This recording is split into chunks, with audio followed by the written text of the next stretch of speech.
Testing. Right. Test.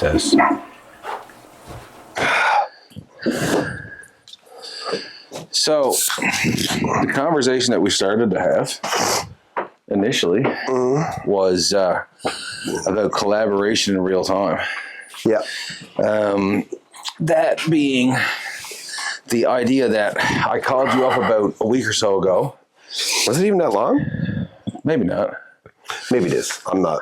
Time is a blur right now. It's an illusion. It is absolutely an illusion.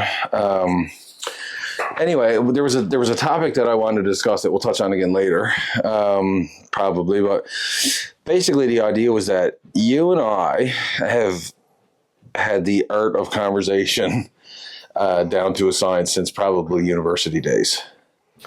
I would say that's probably fair, right? Yes. That's where I met you first. Yes, I understand the intent in what you're saying. Okay. I would like to clarify that I'm not at the point where I think I can call it science, but I do know what you mean. Yeah. It's a further evolved version of the art of conversation. Okay. Because there's still so many variables that come up all of the time, kind of, but I know what you mean. Yeah. We've been able to communicate both with one another and with others at a level that some people seem not to necessarily get to. And I think it really comes down to probably some surprising personality traits about each of us. One for me being that I don't actually like care to be right all the time. Like people are like, oh, he's a know-it-all. He's always got to be right and everything, which is really not the truth. What's true is that I need what I say to be accurate. I need what I say to be true. Yeah. Right. So, and I think people misunderstand that about me, and the character trait that I think that people misunderstand about you is your degree of approachability and your willingness to hear the other side of something that you believe firmly in. And I think people mistake that about you. So they might think you're hard to talk to because they'll think like... They think that I think that I got it figured out. Yeah, that you're not going to... Like you're set in your ways, you are who you are, and like you're big and imposing or whatever. And, and you've got associations throughout your professional and less than professional life that people might find intimidating. So they're like, well, I mean, he's not going to change his mind. Yeah. But you're very open to hearing all the ways that you're wrong. Right. Yeah, that's a good point. Yeah. Well, see, the interesting thing about that is that from a very early standpoint, especially when me and you and Nevin Hollett and Keith Buse all worked together, that was just smashing together all the time. Like what a weird combination of personalities. But we all loved it because we knew that in the argumentative, we were going to find the core truth of whatever is what we all understood that we could beat the living shit out of a topic and bat it back and forth and do it for the sport of it. And at the end of the day, whatever got decided, it wasn't personal. It was just whatever was best for the decision in the moment. And you would leave it in the moment, then you got on to the next one. Yeah, but the one thing you could be guaranteed is that from the four of us, every perspective was covered. Yeah. Because it was such a diverse... And more often than not, they were all heard. Yeah, no, that's fair. Yeah. Right? Because that part's really important. Well, especially working for an individual who was self-made and like one of the most determined individuals I've ever met in my entire life. Yeah, but there's a point at which there's a really blurry line that you will approach if there's like an asymptote or whatever, and you're going from determinism and eventually you're getting to like delusion. And there's a point at which like... Yeah. There's a point at which like there is a tipping point. There's definitely a tipping point. Yeah. But one of the greatest compliments that I think I've ever been given in my life came from Keith that you speak of. And he said that as a salesperson, one of my greatest assets was that I was able to put aside how I personally felt about an individual or a circumstance in order to do the betterment of the deal. So like I could hate you and you would never know it, and we would do a deal and the deal would work well for both of us. Yeah, but I could remove that. I could remove that from it. I tell you, somewhere along the lines too, I learned that if you're somebody told me in business somewhere along the lines, and this was like a cutthroat thing that I heard that I loved, and it was like, if you really want to get even, get their money. And it was like, no matter what happens, just get the deal done because you're going to get paid. And it was like, the real way to get even is to make your money off of the situation. Well,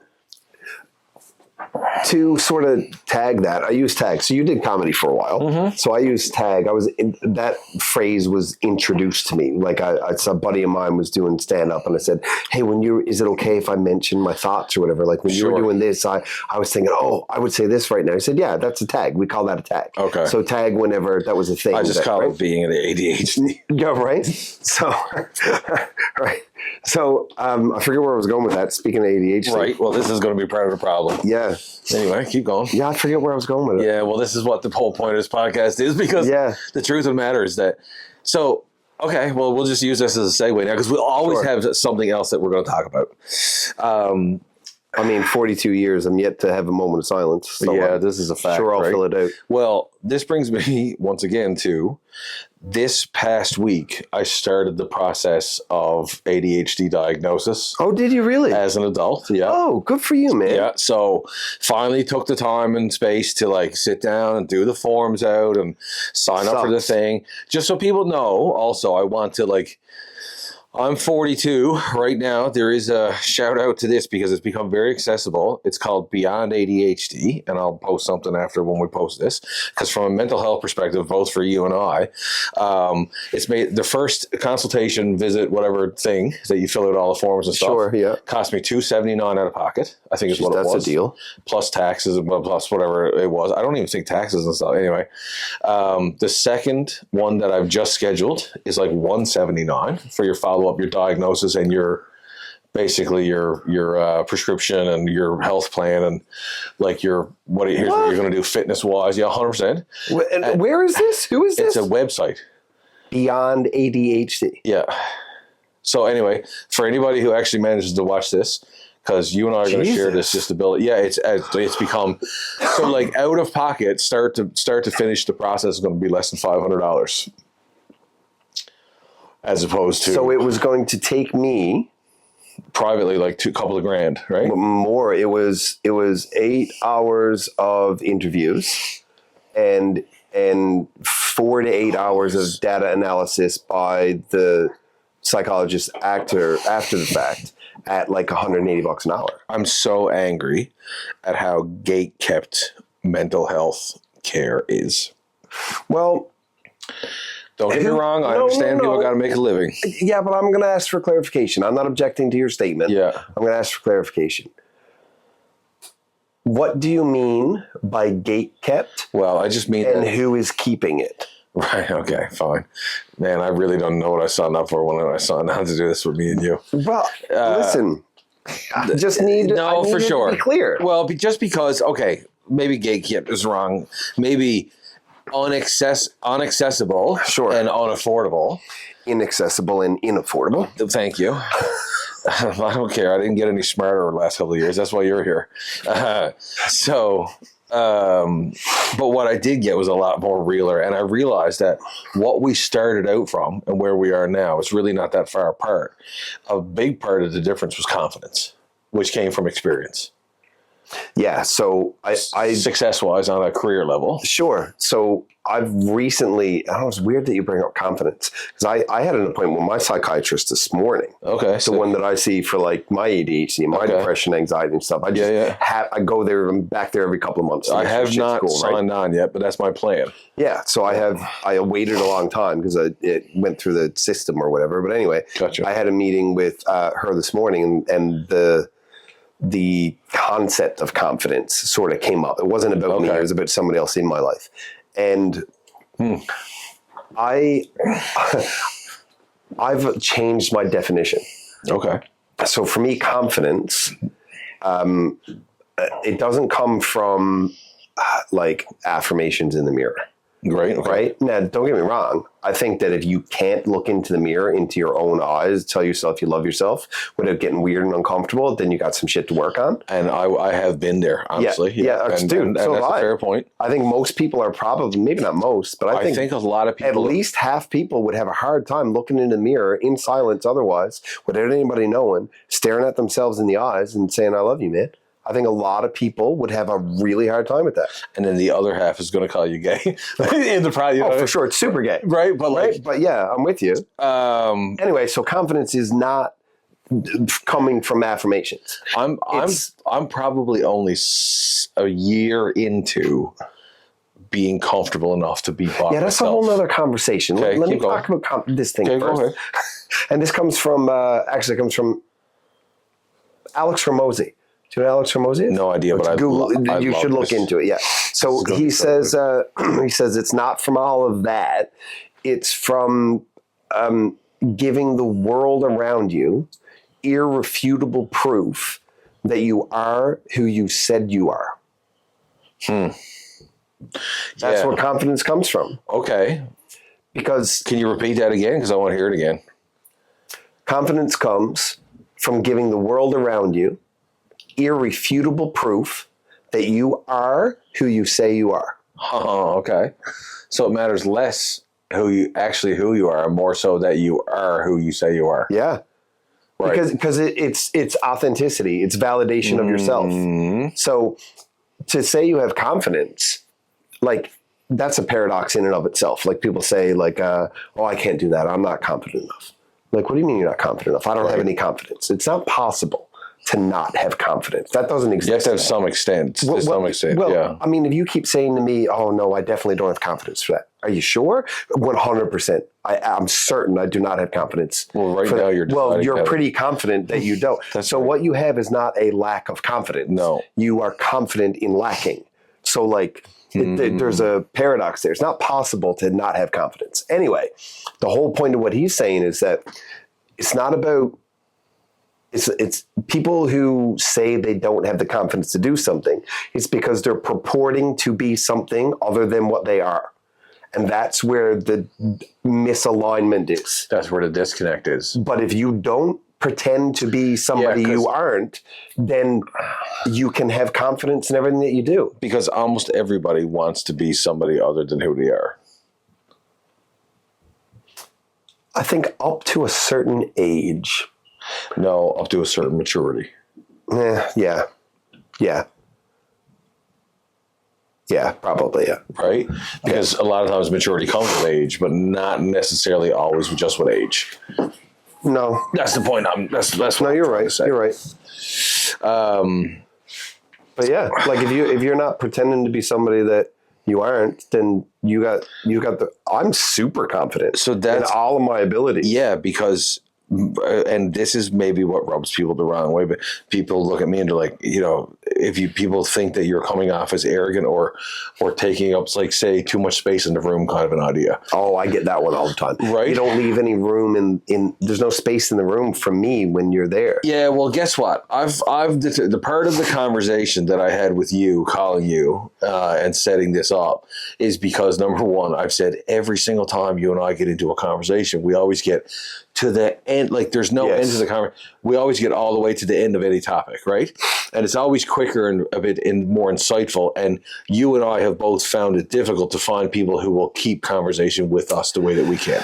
Yeah. Pace especially. Yeah, and that's tough and complicated, and it makes life harder sometimes than it probably should be. But I'm grown as a human and as a man. And there's a point in your life where you want everything, every bit of satisfaction that you need out of life, like you want to get it in one place. Like you want your partner or your wife to be your best friend and your lover and your confidant. And it's just unreasonable. 100%. Right? Yeah. So now I'm just like, different people do different things for me, and I do different things for different people. Kind of like people who say you do what you love, you won't work a day in your life. Sure. Yeah. Because they're trying to find that gratification in their life through their work. Yeah, but those like little cliches are super dangerous. They're super dangerous. How so? Because they're meant, they come from a good place and they're meant to do good things, but they get bastardized. Like, as an example, my favorite one that is ruining the world, as far as I'm concerned, is it's okay not to be okay. Right, okay. Yeah. So that comes from the right place. What it means is if you have a mental health struggle, so do lots of other people. Mm-hmm. You shouldn't be isolated. You shouldn't be ostracized. Mm-hmm. That's okay. It's normal. And that's a good thing. That's okay. But it's at the exact same time, it's not okay to sit in it and waste your life away. That's right. So like black and white can exist at the same time and both be true. They don't always blend to gray. No. Yeah, man. It's interesting because we've reached a stage in life where people have become very entitled because the world has become so convenient. Yeah. I'm starting to see a gap in skill set where, like, if a young man came to me right now and was like, what should I do with my life? And I'm like, well, if you want to make really good money real quick, learn to drive heavy equipment or learn to fix heavy equipment. Like, sure, yeah. Just because that's the world that I'm in. Yeah, so it's what you're exposed to. And the entire world right now is screaming for mechanics. Trades. Right? Like trades in general, really. 100%. And but that's an overcorrection. That's right. You're coming so hard at us. You got to go to university. You got to get a degree. Yeah. You got to our psych degree, which really helped. You know, neither one of us really were gainfully employed with our psychology degrees, which for anybody who watches this, that's where we met, would have been psych classes in university. Yeah. A lot of friends in common, but we had classes in common too at some point in time. I don't remember any specifically. I don't either. I'm just trusting you that that's what happened. Yeah, probably. Anyway, I do remember specifically sitting down in University Center one time and having a conversation with you that you were there talking to Sarah, Nevin's wife. Oh, yeah. And then that was the one. Because we went to high school together. Yeah, that's right. So part of what you were saying earlier is that now at 42 years old, I've kind of made the decision to myself that I'm kind of done watering myself down. And people who are watching just going, holy shit, he thinks he was watering himself down. I'm like, I've decided with myself, okay, I'm going to be 50 in 8 years. Mm-hmm. How much can I get done? What can I accomplish in 8 years? It's an arbitrary deadline, isn't it? Kind of. Not kind of, entirely. Yeah. 100% entirely. But it sets me a goal to be like, sure, what can I chase for the next 8 years? What can I accomplish professionally, creatively? But once again, the thing that people don't like is that they have to find their fulfillment outside of a place that they find their paycheck. Yeah, I don't subscribe to that. Right? Yeah, I don't subscribe to that at all.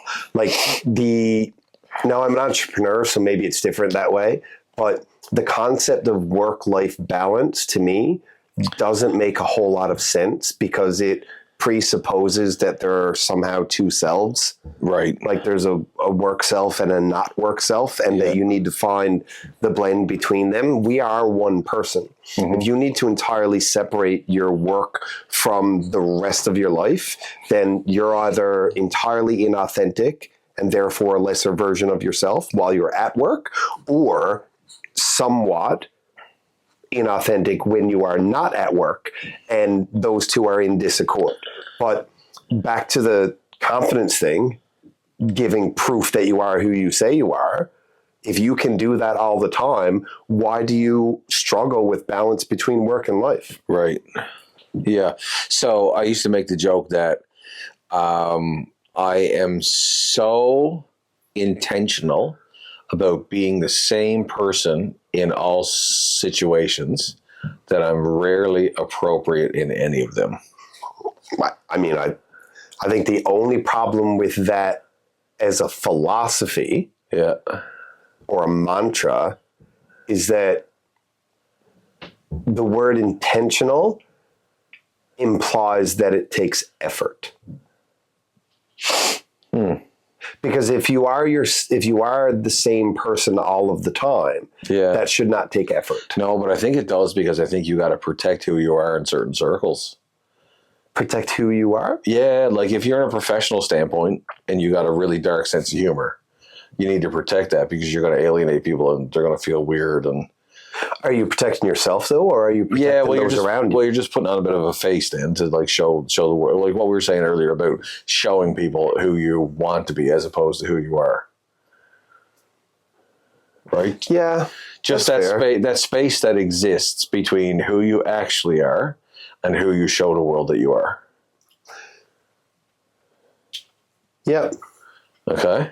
That's just kind of where I'm at. Like, anyway, so with that, I'm basically like pedal to the metal, gas, give it to her. Like, let's see what we can accomplish. What can we create? And in doing so, I'm not burning the candle at both ends, but I am using a lot of my time up to do creative things after hours and do work things during work, typical work hours.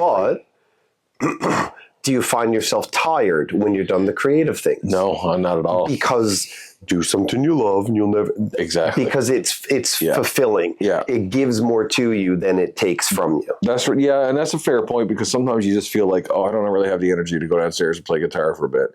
But then the funny thing is, you go downstairs and play guitar for a bit and you feel... Then you wake up. Yeah, and you feel the exact same or better than you did. And next thing you know, it's like 25 minutes later, and you're like, I'm no better of a guitar player, but I actually really enjoy it. But I feel a whole lot better. Yeah, like as a human, I'm in a better place. Yeah, and I think, okay, so like, we got to call this thing like deep thoughts or something, because dude, whatever. Rabbit trails, like, what is it going to, you know what I mean? I don't know. I think it will happenstance upon itself. Okay. So you know what I mean? Like somebody will say, like, it'll be said, and we'll be like, fuck, that's a wicked name. Yeah, and it'll just like, right? It'll just like, we'll trip up over it. Okay. So in other words, take the pressure off it. I'm very interested in that idea of, because that is something that I've come to terms with, like, very much knowing who I am, what I like, what I love, who I love and who I don't. For some, if you don't have a pretty potent personality, I don't really care about you. That's interesting. I need people. Can I ask questions about that? I need people who are really interesting, right? Anyway. You were saying earlier that only up until recently you had a hard time just spending time by yourself. Yep. Like you had to be pulled from things or distracted or whatever, which the general consensus in like pop psychology would be that you didn't want to be alone with your own thoughts. You were avoiding something. You were escaping something, right? Yeah. And honestly, to be fully transparent, in a place where it's really difficult to even control my own thoughts. Yeah, chasing them instead of controlling. So they're like they're ruminating and they're negative, and you don't want them. My brain, the closest thing that I could find is in my brain is a wood chipper. It just needs to be chomping on something. Sure, it's going to chew on something. That's what ADHD does, though, right? So I'm gonna. If you continue through the diagnostic process and then a medicative process to get dialed in, I don't think anybody's going to be surprised when I get diagnosed. No, probably not. I think what you're going to find is that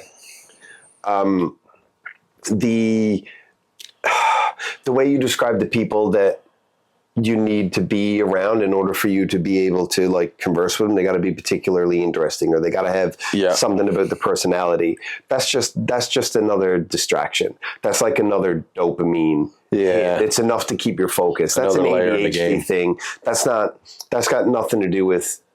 Don't confuse what your brain needs you to be exposed to in order to get dopamine with your personality and how you believe the world operates. Yeah, and that's a fair point, because going through this process of diagnosis, I started to realize how many antisocial behaviors were associated with the attention deficit diagnosis, right?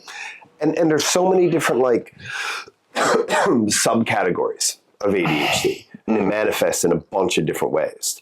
And like for me, it always made me like uber competitive. So school wasn't a problem because I needed to race to be finished first and get the best grade. So like But for some people, it's like I can't pay attention. I'm not focused. Now I have that, but I've used it with the formal psychology education to like map out the functionality of my business. There's things that are what I excel at, and can be taught to other people, and there's things that I excel at that there's a natural proclivity to, and this is the thing that I have to do. There's things other people can do, and there's things that other people have to do because I either can't. Well, I don't like to say that I can't do anything because I can, but I'm smart enough to figure it out. Well, but it's not a good use of my time because I'm going to hate it.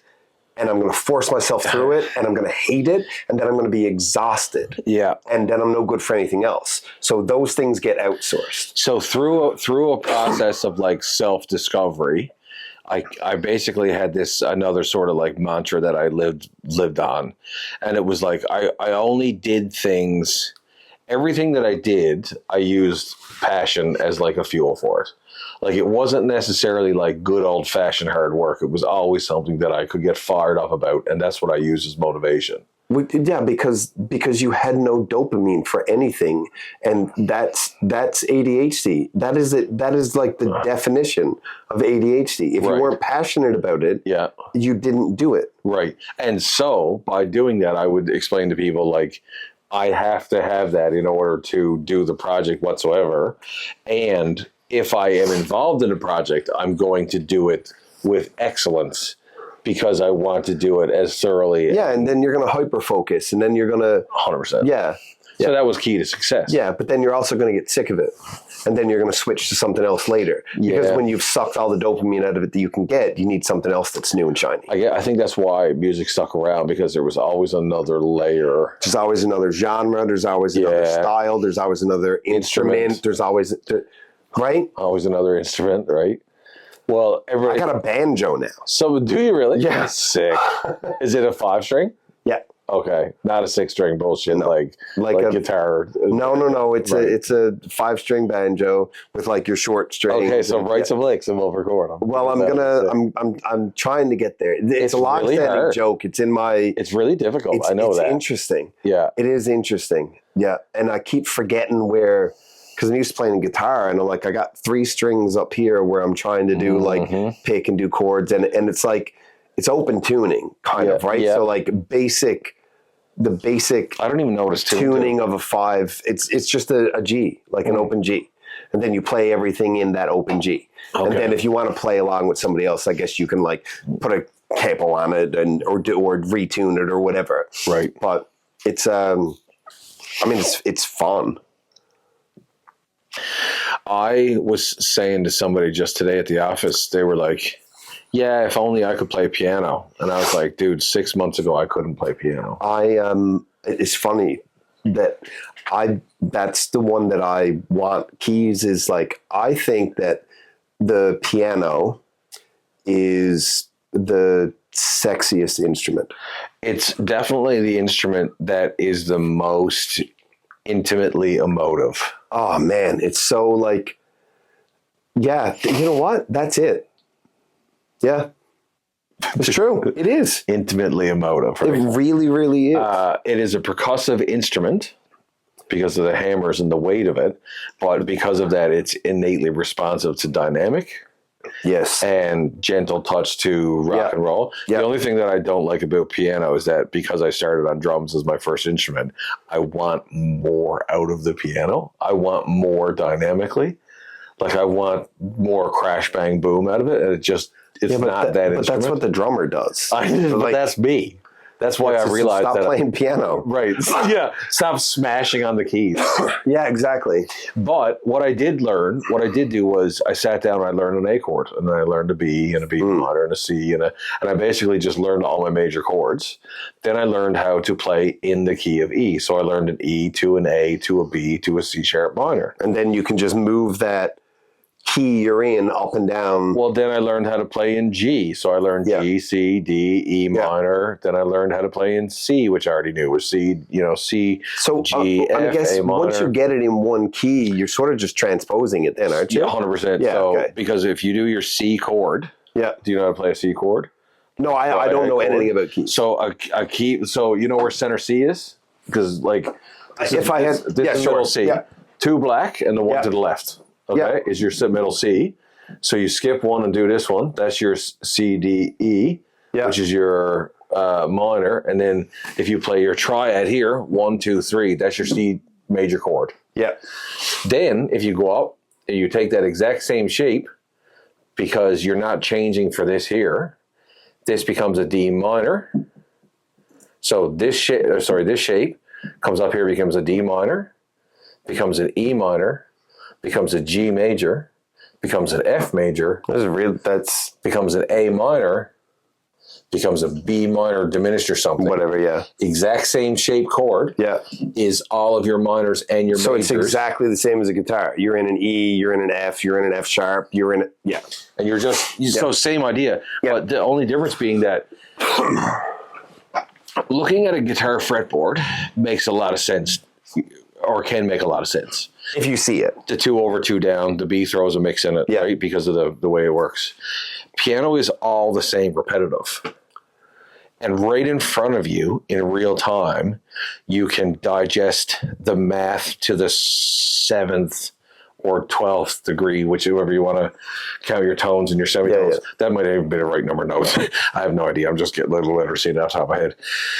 But as you start to shape your chords, the people who really know chords, like I know that that's a C chord, I got to play that shape. Mm-hmm. But the people who really know chords know that that's a C, E, G. Yeah. And they can hit those 3 notes no matter where they are to make a C chord. So that's where I got, like, because learning to play guitar was always about, like, struggle, accomplish something, then you're plateaued forever. Right. And then you learn a new thing and you plateau there forever, right? Mm-hmm. I'm currently at the plateau where I'll find the notes up the fretboard to accompany you as you're playing rhythm or whatever, because I know if you're in a C, I can play that here. Right. And I can take my F here and I can go here to B, and I can, because I know where they are. So you're kind of learning what they call the cage system.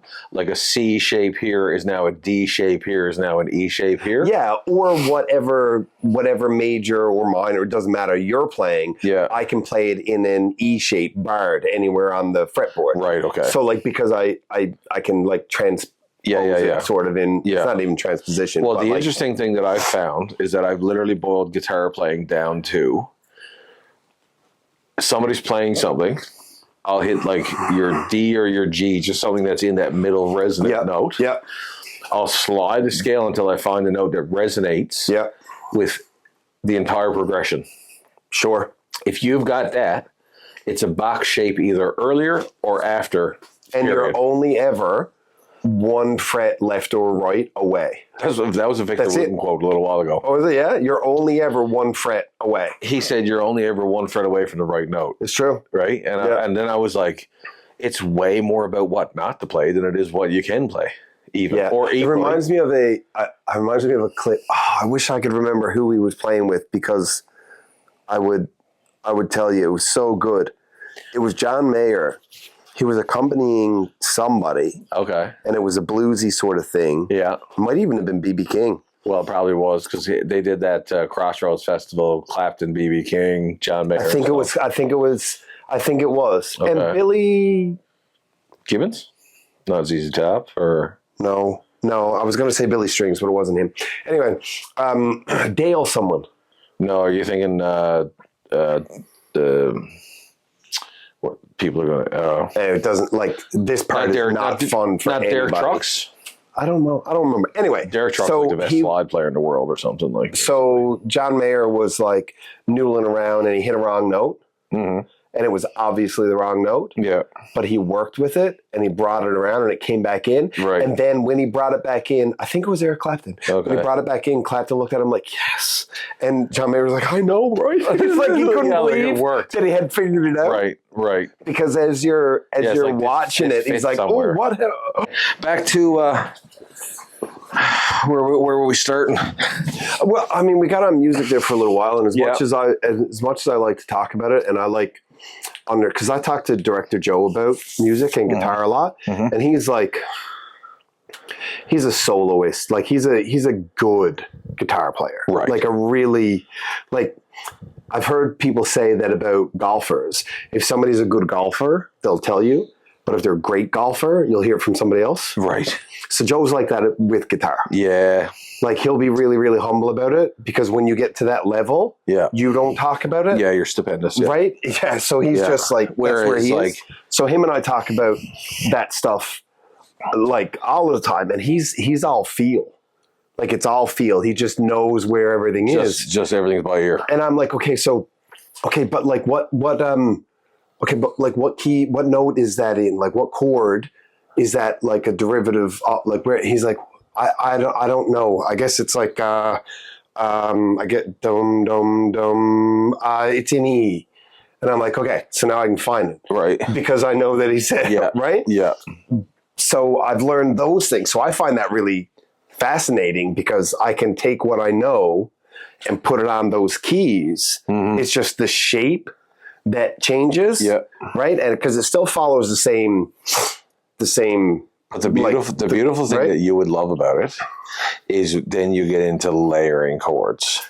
So now instead of just an F sharp minor that you're playing in a mid register, you're now got your F sharp minor in your mid, but you're also putting a D in the low.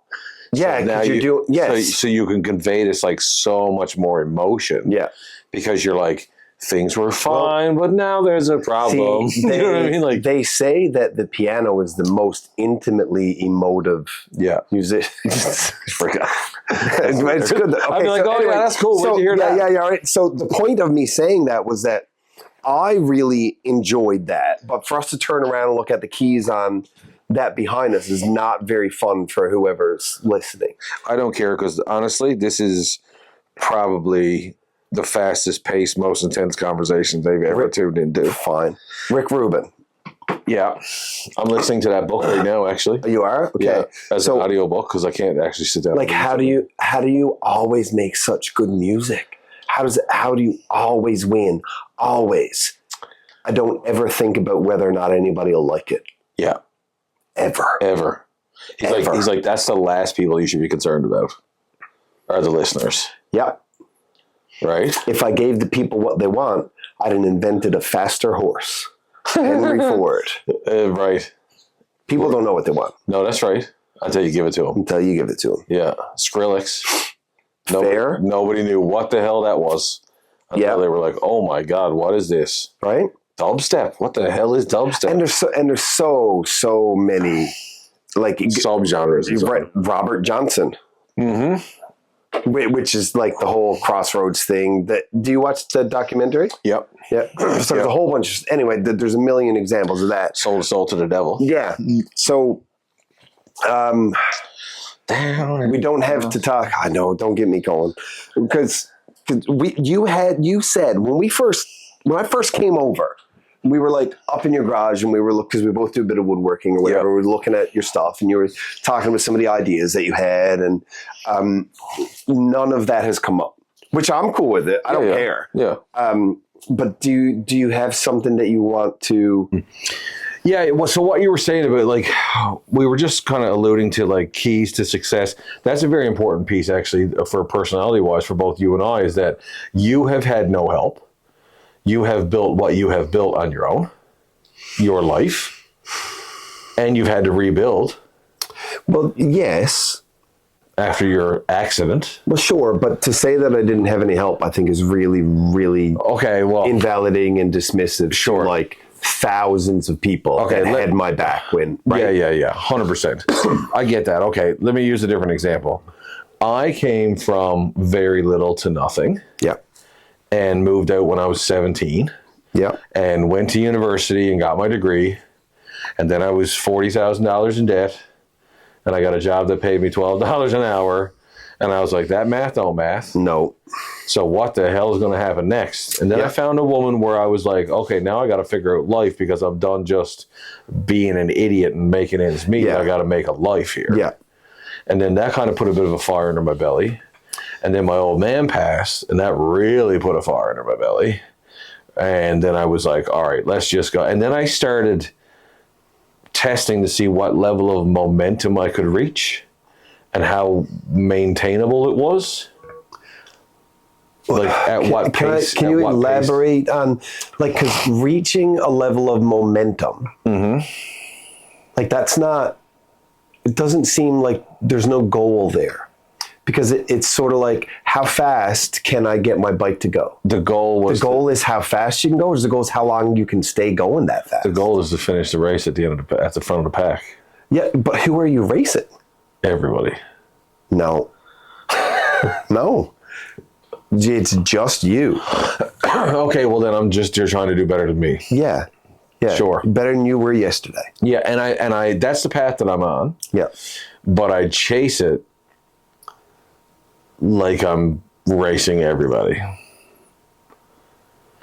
Is the race, is it speed? No, I think it's literally just, it's somehow tied to basic survival. Sure. And if I stop, I'm going to fail. And if I fail, I'm going to starve. And I got a family now, and I can't starve or stop or fail. And it's tied in with that somewhere psychologically, for sure. And all of this is, to you, in your interpretation, a very positively motivating factor. I have turned it for positive, for sure, or managed to make it as positive because as it can be. Because I don't think it not the healthiest approach. Inherently is. No, because it's the whole thing is from scarcity, and it's an escape from negativity as opposed to approaching positivity. 100%. The whole thing is fear driven. It is big time, yeah.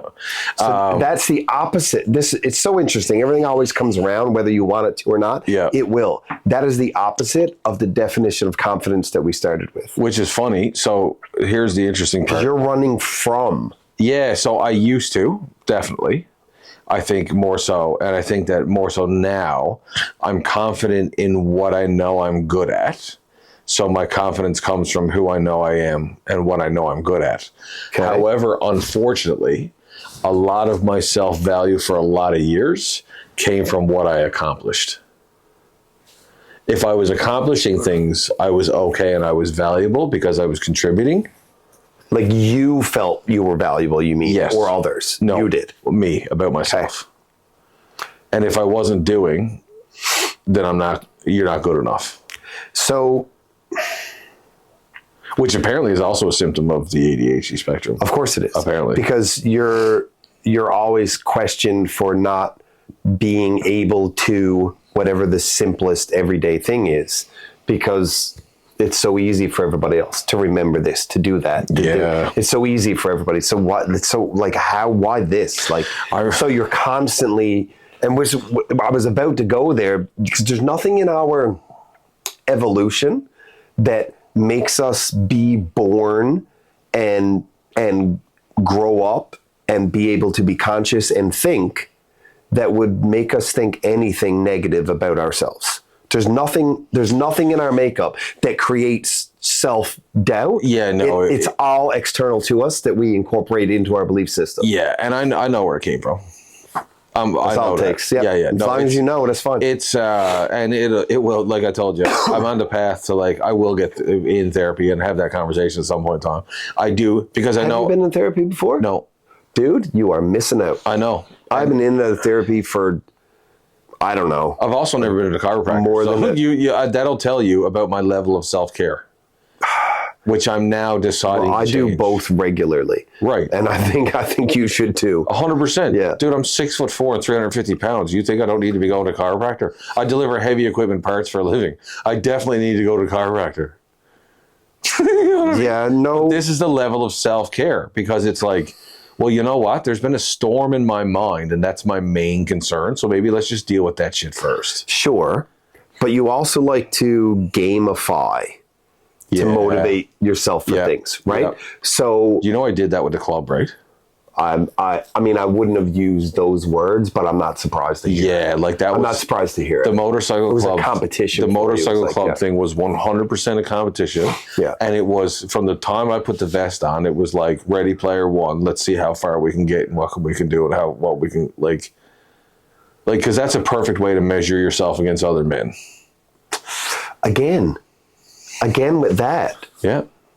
But that's not the stick to measure yourself by. No, but man, I don't know where that came. Well, I don't know where that became my default of like, this is how you know you're okay. It's always like, don't we all do this sort of like social measuring, like trying to see what people's opinions are of us, so we kind of feel where we fit in the pack? Kind of an idea. Yes, up until the point that you're ready. Because once you recognize that there is zero value in any of that, it's a limitation, it holds you back. As soon as you recognize that it holds you back, then that's when freedom is available to you. Freedom of thought, freedom of your own consciousness, your own feeling, that you don't have to be measured against anyone else. As soon as you recognize that measuring yourself against others is a constraint.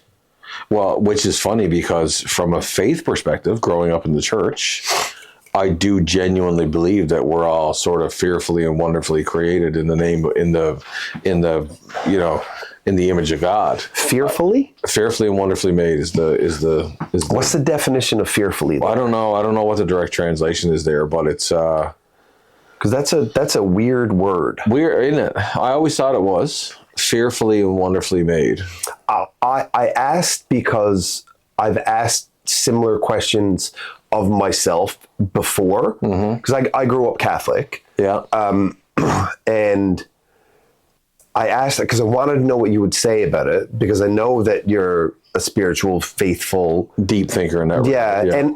And even if the formality and the institution of religion is something that you don't necessarily support, because I think the institutionalization of it is a problem for me in general. Okay. But yeah, me too. For me, fear, I think it's lost in a translation with awe. Oh, okay. So that's what I have come across when I went to... So fearfully as in awe-inspiring. As in to be left in awe, to be wowed by, and to be overwhelmed by the infinite vastness, and in awe. Okay. So fearfully would be because it's awesome. Like, right. And I don't mean rad. I mean... No, yeah. All pertaining to lots of awe. Inspiring. Yeah, that's right. Okay. But I mean, I don't know. Yeah. That's just what... Listen, man, I have been on a spiritual journey, no doubt. And and there's still some things that I kind of struggle with, but I've kind of reached a place where most of the major questions I kind of got hashed out. The interesting thing is that most people are not really taxed in that regard. Like, they don't have an overwhelming sense of like needing to figure out where they stand spiritually. Why do you think that is? I don't know. I think it's I think that people only have a certain amount of energy to deal with their day-to-day. I think that a big chunk of that is mental energy, and I think that spiritual health and stuff requires a lot of really in-depth mental lifting that a lot of people don't want. In the same way that I love my wife, but in the same way she don't want to do math. Yeah, sure. Some people just don't want to do spiritual. I think you're right. I also think there's another large factor there. And it's the same thing that like, if we were to ask a random local white guy in his early 70s and talk to him about how privileged his life has been. We know that is true. It has been privileged. He's not going to see it that way. Ever. Right. And yes, you have struggled. I've had these conversations with my dad, of course. Yeah. Well, my life wasn't easy. Like I got a job at this age, and I moved out at this age, and I did all of that. And we still made a living wage. Yeah. Or like, okay, Dad, I understand. That was really hard for you.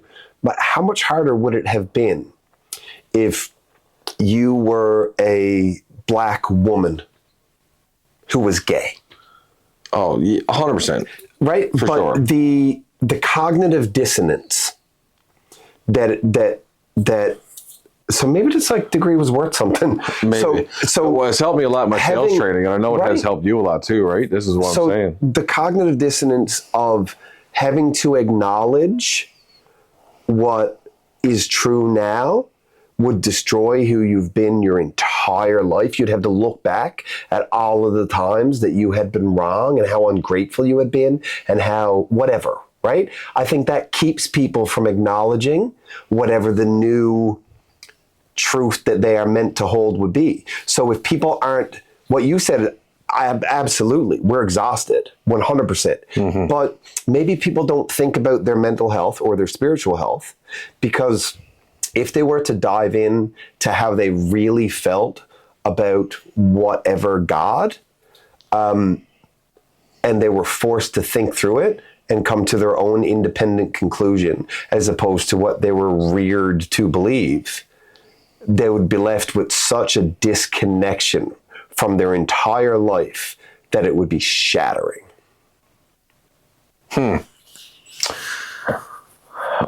Give me some more of that, because like put it into like an example if you can. Like pick a topic or a... Okay. Let's say baptism of a in the Catholic Church. Sure. You baptize a baby. Okay. We are born into sin. Yep. Okay. Right? Yep. Original sin, Adam, Eve, blah, blah. Born into sin, baptize the baby. The baby is clean and free of sin. Raise them in the church. Mm-hmm. Right? Okay. Why do we do that? Well, because they're born into sin and you want to wash them of that sin so that they can be happy and healthy and right in the eyes of the Lord. Okay. Okay. What Lord? Well, the one true God. Mm-hmm. And Jesus and God and the Holy Spirit, the Trinity, three separate identities in one as, okay, but why? Well, because it's what the book said. Okay, but who wrote the book? Well, all of these people. Right. When did they write it? Well, during this period of time. And when were these things supposed to have happened? But by now, the person answering your questions are already so annoyed. Right? Right. Because if they had to ask themselves the questions, it would be too exhaustive. Yeah. They'd be like, I would rather just play the game I've been playing my whole life. And then have to go through the arduous process of thinking about how you really feel about something. That's right. And it's the same reason why people stay in unhappy marriages for decades. Yep. Because if they had to go through the process of sitting down and untying all of the knots that are in their head and in their heart, there'd be nothing left when they were done. Yeah, because I guess a lot of time our trauma and our experience is what defines who we end up being, right? Unfortunately, could be. Interesting what you did there. Because you said something that was somewhat profound, and then I made a face as I was thinking about it because I wanted to ask for clarification. And then you like almost instantly dialed back the level of confidence with which you said it. Okay. Do you? Yeah, because in the moment, I'm not 100% sure that you're going to get my point of view. No, I think I do. I think I do. Right? How dare you? No, and not from a... No, I know what you're saying because it does. But it only does because we let it.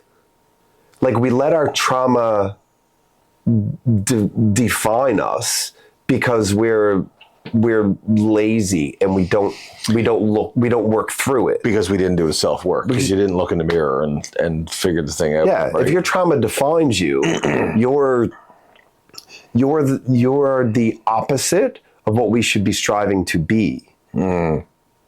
That's a blame fault kind of person. Yeah, not a responsibility accountability. Person. And that's like what brought us back to what you were saying earlier about people who, the difference between people who succeed and the people who don't. Oh yeah. Is what you said. To the best of my knowledge, from what we can see, there is only one single data point that is always separating winners from losers. And when I say winners and losers, I just mean those who, whatever their goal is, whatever it is, if you want to make it to the NBA, drink Sprite. Remember those commercials? Yeah, it's you just bad. It's just bad that you have to give a disclaimer because you're using the word losers and people are going to... I know, right? Yeah, so there's only one data point that will always be present separating winners from losers. Now, that will always be present. There's a bunch that you'll see all of the time. But the one that is always there is something that winners never, ever, ever, ever do, and losers always eventually do. And it's quit. Nobody who has ever made it ever, nobody who ever won quit. And everybody that didn't make it quit. Yeah, it's like people not knowing what they're capable of until they see somebody else do it. And they're like, oh, that's possible? I wonder if I can do that. And then they go, oh, shoot, I can do that. Yeah, and it's like how 16-year-old Japanese girls are ruling skateboarding apparently now. Right. Because they just started to see things on the internet. They were like, we didn't know this existed. And all of a sudden it's like, we could do all these things. So the physiology of it, women should be way better skateboarders than men. Lighter on their feet. Lower center of gravity. Our center of gravity is across here. A women's is across our hips. They're for every reason in the world. Fair point. Women should be better skateboarders. We're definitely not going to get into a conversation about Asian women and their hips. Like that'll get us canceled. Well, I mean, if you're going to get canceled when nobody's watching yet. No, 100%. Right. Don't wait till you get up there. You can't get canceled if you don't have an audience. Yeah, who's cancel what? That's right. But basically, I had heard some bad things about somebody that we had in common pertaining to their behavior in a romantic scenario. And I called you to basically say, am I correct in assuming that this person is basically a piece of trash? And actually, no, I didn't say that. Actually, you didn't. No, because I don't. I tried because not to. You didn't want to influence my opinions. What I took. Yeah, I wanted your true opinion. What do we know about this? How do being? I said, how do we feel? How do we feel about this? Yeah, how do we feel? And about this I said, well, how about you tell me what you know, and I say whether or not in my experience that seems likely, because I don't want to influence your decision based on my personal experience. And you were like, fuck that noise. Yeah, no. Just tell me what you think. Give me the smoke. I was like, I want to know how we feel about this now. And I had only ever heard stories that would make me not like them. Yeah, so the one thing that's really interesting is that as I get older, the thing that I've also decided that I'm not going to put up with anymore is I'm not going to put up with anything that appears to be people pushing their weight around, either emotionally, physically, mentally. Like I have somebody in my life that I know that their significant other takes advantage of the fact that they are not as intelligent as their significant other. It's hilarious how big my gut is when it's right up here. Like I'm only doing it for that shit. Okay, so because we just keep losing the camera, and we're going to do this a couple of times, we have committed to do this. So I'm going to do the bullshit thing right now. Like and subscribe, follow us on the thing, because we're going to be here to try to do this, have the deep conversations, and allow people to go deep mentally. Like they maybe never thought that they were, like maybe certain avenues of thought that never occurred to people. And maybe we're going to turn on a few mental light bulbs. Maybe we'll just offer some different perspectives, current day modern events, but with a twist of deep dive conversation. Yeah. I like that. We don't know what it's going to become yet, but we know that just by virtue of being me and you, authentic. I mean, I'm going to enjoy it. Yeah, and so will I. And just to go back to Rick Rubin, that's really all that matters. Yeah, that's right. Make it for us. Like, and your whole point was creativity for creativity's sake. That's right. Yeah, that's a good point. Right? You're being fed here. I still have to use some sort of drive or goal as fuel to push myself over the edge to actually start projects. Oh, I will give you that right now. I know, and to finish them, you know what I mean? But so your drive or your goal is what creativity for creativity's sake does for your well-being, okay? Makes you a better father, husband, partner. If it's strategic selfishness. right, okay. Because if you are not your own top priority, you let yourself fall to the wayside. We'll do it and wear our stress and wear our anxiety and our depleted mental health as a badge of honor because we put ourselves aside for our wives and our children and the world around us. But really, that's a crock of shit. And you've done everyone a disservice. You've done everyone a disservice, and you're a coward because what a man would do would recognize that in order to be able to provide and protect the way that my family needs me to, and yeah, sure, maybe there's a lot of masculinity and traditional values or whatever in what I'm saying, but for the sake of the conversation, if you are not your own top priority, everybody else is going to fall behind. Everybody else. You heard it here, ladies and gentlemen. Modern masculinity. Sure.